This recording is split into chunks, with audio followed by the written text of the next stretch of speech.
Ino ni thoko ya Ruiru kaunti-ini ya Kiambu, na icera-ini ritu guku turakora onjoria indo itiganite mari mihango-ini yao ya oro muthenya, o mundu akienda kwendio ni uboco wa oro muthenya. No na mari wira-ini wao ngoro ciao ni nyinamu, ni kiria maugite ni kwaga riera riega ria wonjoria. Andu a thoko ni makoretwo na challenges nyingi muno gwakinya ni ihinda ria gukomba mbeca na kuona andu a kumakombera mbeca. Maugite kwambatira gwa thogora wa muturire, thogora wa maguta guthie iguru ni imwe cimaunite guoko ta onjoria. Oroho maugite ona mundu akienda kuoya ngombo bengi niguo andandure biacara yake ni araremwo amu gicunje kia mbeca cia njoherera ki iguru makiria. No tutikoretwo na sako ya gutunyitirira, tukoretwo tukihura biacara kana tukoretwo tukiheo mikopo ya Shylock, na Shylock interest yao kama kawaida ni koragwo iguru muno na tutiguaga tuiganire. Actually andu aingi ni kura moraga na mbeca citu ni ikoretwo igithie kundu na kundu, ringi cikoywo ni sako ingi na tugaciaga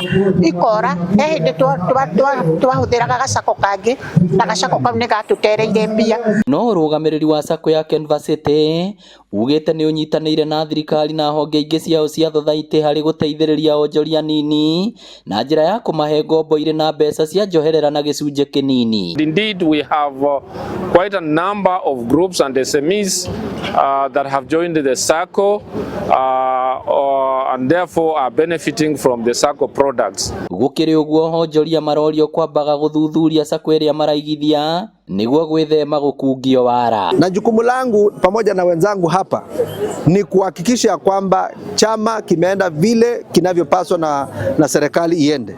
Kwa hivyo hiki chama cha Canvas ama hii sako ya Canvas imekuwa managed by the government of Kenya through zile zinaitwa sheria zinazobuniwa kule bunge, nasi tunahakikisha ambazo tunafuata. Ngiribotera Inooro TV, ritwa riakwa ni Victor Kenothia.